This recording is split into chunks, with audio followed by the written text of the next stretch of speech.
Because if you think about what laziness is, it's an unwillingness to expend energy in order to get an outcome. It doesn't mean that you don't want to get the outcome. It's just you're not willing to expend that energy or the same amount of energy as somebody else in order to get it.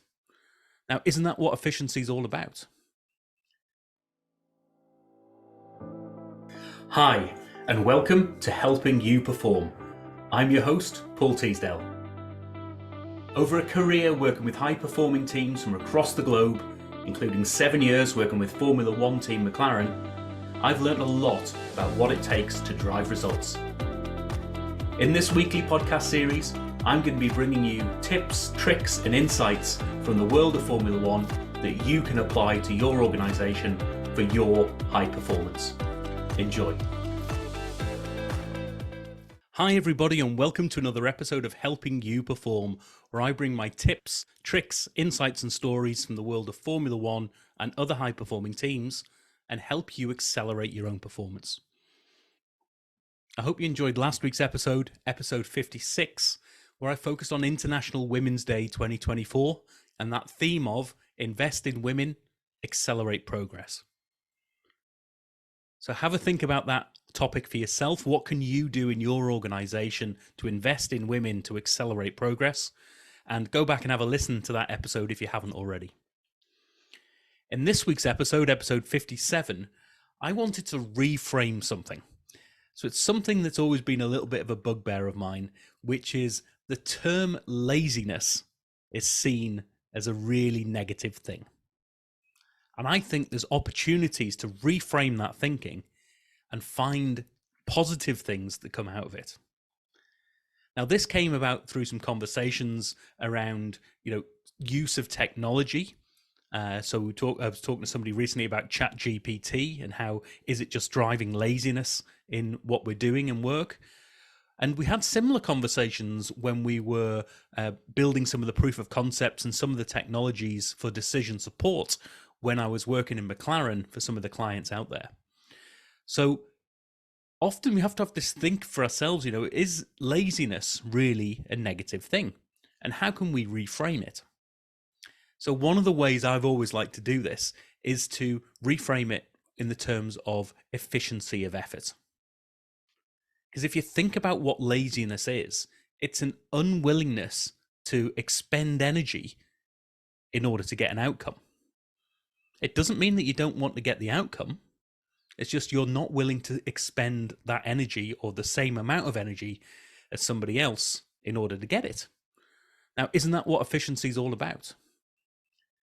And there's a great quote from Bill Gates, which is, I would choose a lazy person to do a difficult job every time because that lazy person will find an easy way to get the outcome. And that is ultimately what we want to try and think about is, if laziness is actually efficiency of effort, then how can we use that? How can we identify what we would previously see as a really negative, lazy behavior in our organization and start to say, right, how can we turn this into a positive? How can we get the good stuff out of this? Much as in project management, and a lot of the thought goes into identify those people who are shouting out the most and are resisting the change the most and bring them into the team in order to hear their voice and make sure they get heard, but also use their thoughts to drive performance, because it's those naysayers that are going to give you solid feedback that you can do something about. Similarly, if you identify those lazy behaviors, you can start to see, right, well, they're still looking to get an outcome, but they're trying to cut corners. Now, cutting corners can be a bad thing. You've got to be very careful around it. But ultimately, where are the opportunities to cut those corners and do something different? Think about getting an outcome in a completely different way so that the business gets the results it's after and you don't expend so much energy. So actually you get a double whammy in terms of opportunities to spend more time on other things as well. So there are three key areas when it comes to efficiency of effort. First step, make sure you define the results that you're trying to drive and be very clear on that. Second step, find the simplest method of getting from where you are now to those desired results.